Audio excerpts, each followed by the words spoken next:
Welcome to Wealthy Mind, where we talk about all things finances, the good, the bad, the ugly, and the surprising.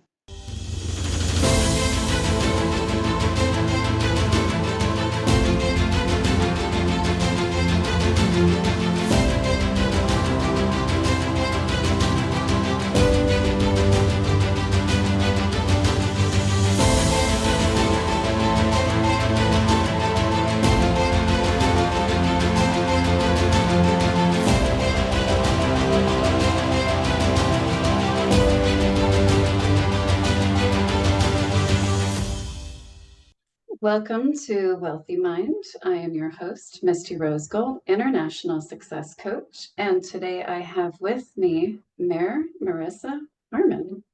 Hello. Thank you so much for having me, Misty. I'm really excited to be here. I am so excited to have this conversation with you. I've been looking forward to it for weeks. Same here. Good, excellent. You have such an interesting journey, and I want to learn more. And I have held off asking you questions because I wanted to learn as the audience is learning. So, just so you guys know, Mayor Marissa was an entrepreneur and now she's a mayor. I know a little bit about her journey in business, but I don't know how she made the jump from being an entrepreneur to becoming the mayor of Lone Tree, Colorado. So, start wherever you want to start, please. Fill us in. I would love to. I would love to. Well, Misty, it is such an honor to be able to serve as mayor and have the business owner uh, within our city as a part of my experience. So, going way, way back, I started as a hairstylist over 20 years ago, which is kind of crazy to say as you start to count the years. And really, one of the, as we all know, all of a sudden you look back, you go, oh, I didn't know I was in double digits already. Uh, being a hairstylist, I have to admit, at first I was not as excited about a career as a hairstylist and working behind the chair. But what I realized really quickly after I began working as a stylist behind the chair was the amount of people that you get to meet and connect with is really unmatched. When you think about the careers and different professions, I have a profession that is so uniquely loyal for years, and seeing the same people every 4, 6, 8 weeks, 12 weeks. Some people you see once a year for over 20 years has really given me this experience of learning about so many walks of life and different business owners. And everyone has a unique, not only story, but a knowledge that they bring to my chair.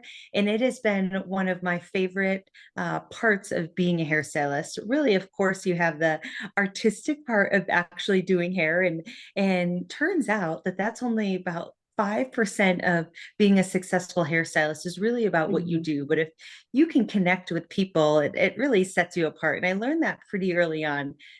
I am pretty talented, I have to say, in doing hair. And I have a fantastic following of hundreds of clients. And so after working behind the chair for so many years, you really get to a point of, okay, am I going to stay working for someone else or should I take the jump into entrepreneurship? And I come from a long line of entrepreneurs. My parents own a garage door business.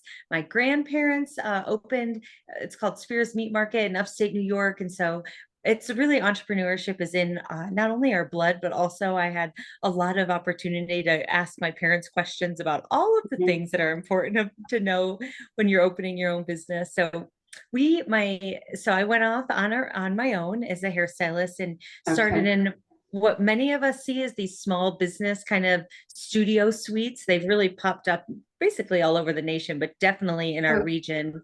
Before we dive into that part of it, I just want to say, like, my hairstylist, I drive an hour plus to go see her, literally, because I have hair and it is not really like because I have the right person taking care of it. And she's like my therapist.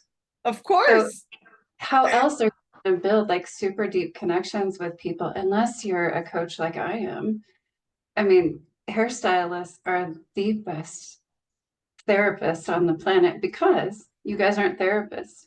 And will say something and you're like, yeah, I can't believe that person did that to you. And, you know, like you guys get in it with us. Like, it's awesome. Totally, that Misty, that hits it really on the head, which is why it's so fun because you not only get the all the dirt and the happenings in everyone's lives, but Mm, you're also there in those big moments of people's lives, whether it's an up or a yes, down. You really get to yes. be just a person that is really a consistent person. And I often say, sometimes I see my clients more often than I see my friends, which is pretty remarkable as we all get busy with life. And so I have to say, it's just become, it's the favorite pieces. But we often, like you say, get called a therapist, but I truly do think we are therapists because we listen, because you Hmm. can't go anywhere. So that's what we do. Yeah. And I Um, can imagine just from understanding people myself, how that journey is part of what prepared you for what you're doing today as the mayor. I So, could not agree more. That's so, and I say that so often to so many people, is working behind the chair as a hairstylist has prepared me to be able to talk and connect with people, because I've learned very quickly that being mayor, or and really prior when I served on council and prior to that, and even a business owner, you really don't do anything by yourself. It's all about connecting with people and surrounding yourself mm, with people that know a lot of information, which is a good segue to my next step. So yes. my small world, that my sister was actually a hairstylist first. And then her husband went to barbering school, and I went to Mhm. hairstyle school. At one point, my younger brother was also doing hair. So we had a big family group that was all doing hair. So we decided to venture out on our own and look for a space to purchase. So we lived in Lone Tree at the time. In fact, I lived next door to my Mhm. sister and her husband, my husband and I, and found a location where we purchased a business condo in Lone Tree, or a commercial space condo, excuse me, in Lone Tree, and opened our doors 7 years ago. And Okay. it was, if anybody's open to business, like many of us have, I shared this with you, Misty, when we first met, that it takes so many qualities to do that: courage, bravery, confidence, Mhm. the willingness to say I don't know and I need help. It takes Mhm. a good mentor. It takes dedication and perseverance, and a passion, of course, and the willingness to build a community around you. And so that's really what we did. And proud to be able to call Roots in Maine is the name of our hair salon in Lone Tree. We are a 6-chair salon, and we really just focus our efforts on consistent good hair. So we don't do anything really funky. We really serve the residents of Lone Tree and the Denver South area, and just Mhm. offering a consistent high quality service. So I have to That's say, wonderful.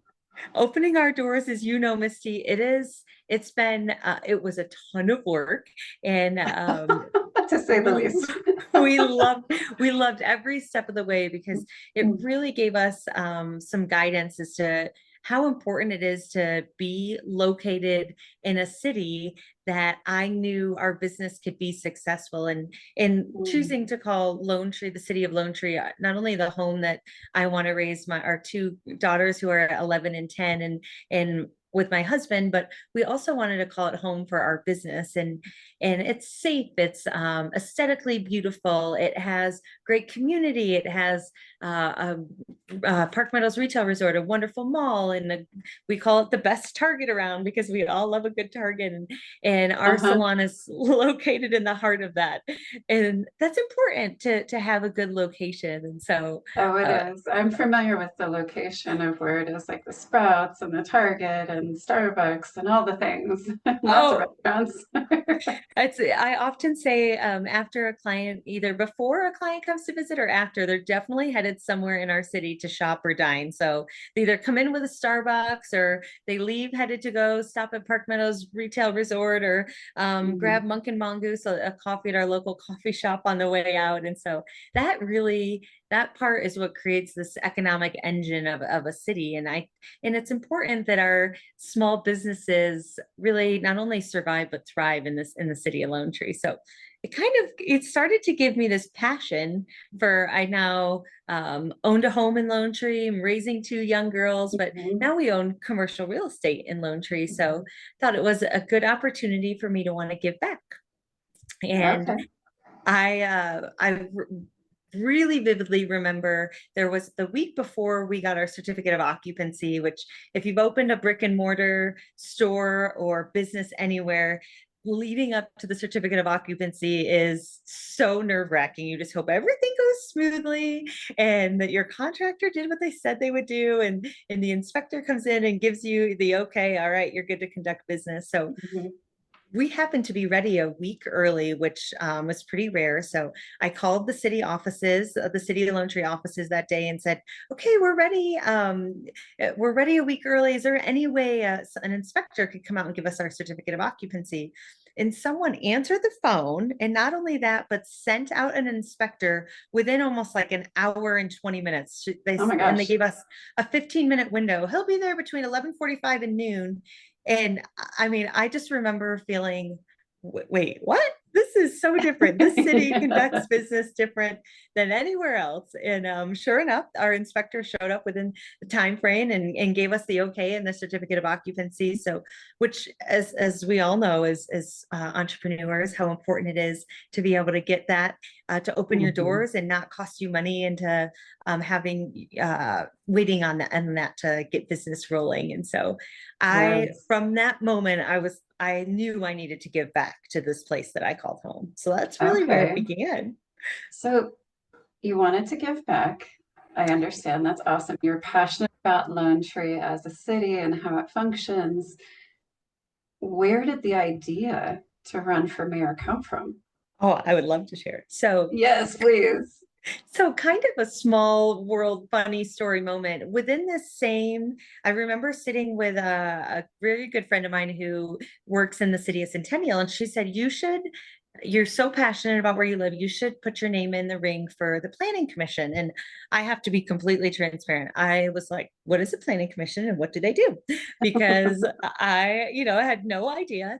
And so I started looking into it, and the planning commission basically falls under city council and the mayor. And if you think about any sort of new building that's coming into your city, it goes through the process of the planning commission. And it's really residents that volunteer their time to kind of give their perspective on, does the building color look good? Are the sidewalks wide enough? Is there enough parking? Anything that is happening in the exterior of the building. So I started to look into it, and simultaneously, my oldest daughter had won mayor for the day at a school auction. We put her name in, and we won it. And so Hmm. I met the past mayor now, current mayor then, Jackie Millay, at our mall, and she gave us a full tour of the mall on the mayor for the day. And we spent an entire day with the mayor and not only did we just hit it off right away, she really inspired me to just lean in and give back to the place that I had known and Hmm. loved. And Okay. so we spent the day touring the police station in Park Meadows, and we went to a city council meeting. And I really got just kind of a little quick view of what it would be like to volunteer for our city and lean in. So I told her had been looking into the planning commission, and she really encouraged me to apply. So I applied and I was appointed, served on the planning commission for some time, and loved it. I mean, Okay. I'm sure you can tell how much I love our city, Uh-huh. and that gave me kind of the first step into leaning in and advocating for our city. So I served on the Oh, planning commission for 3 years, and I chaired it. okay. And some of the big projects that we saw, one of them was In-N-Out Burger came to Lone Tree. It was the third location in Lone Tree, or in the state of Colorado, excuse me. Mm-hmm. That was exciting. Apartment complexes, parks, and I'm trying to think of any other big ones off the top of my head. Those were kind of the big heavy hitters. And then I decided I wanted to run for city council because I had loved it so much. So I started my journey and started a campaign, which was quite interesting to lean in and, I'm and run sure. You're like, and how do learn. I do this? Yes, how do I do this? And so I had actually had the benefit of being asked to chair a campaign to raise Lone Tree sales tax to secure our financial future. And I had done that just prior to running for city council. So I had a little bit of an idea of what I was doing, but I scared off all my competition, I think with my passion, I'm not sure. And I ran unopposed, and which was a fantastic beginning to my service for the city, and served on city council for a few years. And of course, just like I did with planning commission, fell in love with the role and the work that we were doing to really advocate for what our residents wanted and let our residents' voices not only be heard, but continue to push for what I think can make our city even better. And not only our current council that I sat on at the time, but all of our prior city councils and mayors have done an incredible job of putting Lone Tree in a position that we really do have this high quality of life, from, Mhm, mhm. the traffic's flowing and it's safe, and you can go shop at anywhere you really want within our city, and you have access to medical, and all of those together, I think, are all each played an important role to position myself in a great position to run to be the next mayor. So I just Wow. I did that, and running for mayor was quite a different experience than running for council. I did have opposition running for mayor, and Okay. uh, I really it was such an impactful journey, because I think one of the biggest things, oftentimes people say, "Oh, I did how and why would you want to get involved in politics?" And I am not a politician. I really am. I You're really not. That's why I asked to interview you because you're not. I just view myself as a community advocate. I want to listen Yeah. to what's important to the people, because that is what a mayor, I think, will I can do my best work, is listening to what's important Mhm. to our residents, our businesses, the people that visit our city, and continue to advocate to be able to fill whatever gaps, and retain what is working well. And that, to me, has been the greatest journey of the campaign journey. You really Mhm. put yourself out there and listen. I mean, the job is to listen and take what you can to make positive change in your city, so that you can build on the strong foundation that was set before me. And I feel extremely honored to do so. And not Mhm. only that, but I really wanted to focus on during the campaign period, which is just, it's so unique. I told my husband, I'm like, every American should go through the campaign period, because talk about a humbling experience of Mhm. just putting yourself, not only putting yourself out there, but meeting, but truly just listening to people. And that's where tying in the business that I do day to day and working behind the chair is, that's what I've done my whole career, is listen and connect with people. And that's what this role is listening Sure. and finding what you connect on. And that's where the best solutions, I believe, are formed, is what you can build on that you agree on. And that's what Yeah. I've been practicing. And I didn't even know that I was preparing for this great role. Right. So Well, it it is. sounds like it chose you. Oh, I agree. I really, this has just fallen on my lap. And I think, Misty, you would agree, when we have things that fall into place without a lot of course, there was a lot of effort, but Uh-huh. it just naturally falls into place. It Mhm. feels, I feel so strongly that I'm exactly where I need to be, exactly when I'm supposed to be here. And I that love to that. me is beautiful and fun and inspiring. But the biggest piece to me is, in the national level of turmoil on whatever end and whatever extreme, is to show our children that it doesn't need to do that, and that we Mm. can just be positive and focus on what we bring to the table, and not engage in any of the negativity, but focus on where you think your strengths are. And not all of our strengths are the same, and they're not all alike. Right. And Yeah. I'm the first, I would say, to always admit I don't know it all. In fact, there's a reason there's term limits because of it. You're supposed to come in with fresh new eyes, and a willingness to listen, and an energy and a passion that drive you forward. And I know I bring those qualities to the table. So Yes, girl, you do. I fell in love with your passion, and I was like, okay, this lady is incredible because she's not just a politician. You're not just out for yourself. You're not, I mean, you can feel it every time that I was around you. I felt your passion for the people, your passion for Lone Tree, your passion for making a difference in this world in a bigger way, a much bigger way. I was like, I've got to interview her. Like, this is amazing because I feel so aligned with you in that way. I've been living on a bigger passion, a bigger purpose my entire life. And I feel like you do, like I'm exactly where I'm supposed to be. And it's the most amazing feeling ever. And I can tell that you just eat it up. You're like, I want to experience all of this and take in the entire journey as long as I have this role. Who I knows, could not agree more. right? Who knows what's next for you? But you guys, anyone that has the opportunity to meet Mayor Marissa, you will be just wowed, and your idea about politicians will be changed. Because you certainly changed mine. Usually I'm like, politics, but with you, it was so different because I connected to your passion. I connected to your bigger purpose and your mission. So thank you. Wow.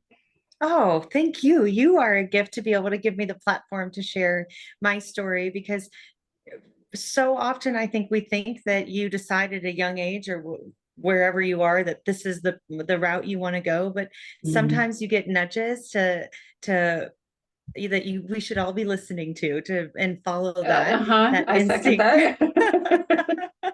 Misty, I know you have great experience with those nudges. I And do. really, I think that that's a beautiful gift that we get, and you can take all of the experience that you received prior to that journey and into your next steps. And that's really, I feel insanely lucky and blessed to be in this position.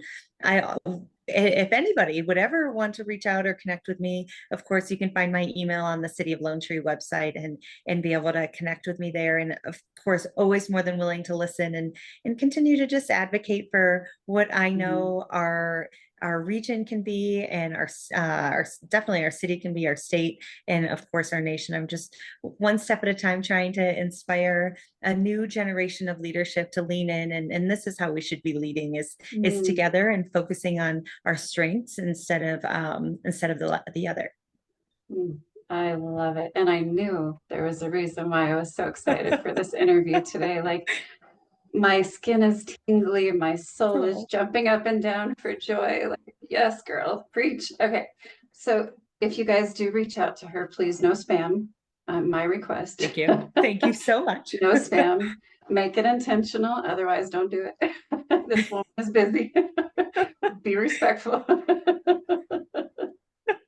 You never know. And what about your salon? What if people want to visit your salon and be like, cool, this is Yes. the mayor's salon. What is it? What's the name again? So the name is Roots in Maine, Mane. And of course, the name is pretty cool because it means roots, family roots, but also hair roots. So we kind of like that nice nod to Mm, where we came from and where we're headed. Um, I would like I would love to push our salon and advertise our salon. At the moment, which is such a great news and also very hard, we are fully booked. We have 6 stylists, and all of us don't have availability at the moment. But I hope everyone stays tuned in the future, and hopefully there will be a next step for the salon to be able to spread its wings and have a mm. wider cast. Is there a waiting list? There is a waiting list, so you can reach out on our website and send us a message, and we add you to the waiting list. I will be very transparent. It's quite long at the moment, but you know what? We work our way through it because you just never know. That's true. You never know. And maybe there's an expansion in your future. Yes, exactly. In all of our spare time. Exactly. Yes. Well, I do not want to keep you because I know you are an incredibly busy lady. So thank you so, so much for sharing your passion, your your wisdom, your beauty, your all the goodness that just oozes from you. Like, Thank just you. thank you for taking that into office and thank you for sharing it with my audience. And I cannot wait to have you to come back for a second interview. So stay tuned, folks. She's coming back. This is a two-part series. Thank you, Mayor Marissa. I Of hope course. you have a wonderful rest of your week. Thank you so much, Misty. Look forward to connecting again soon, and stay tuned. Thank you for tuning in to the Wealthy Mind podcast. Please be sure to download the Wealthy Mind app today and make sure to support your local Dress for Success.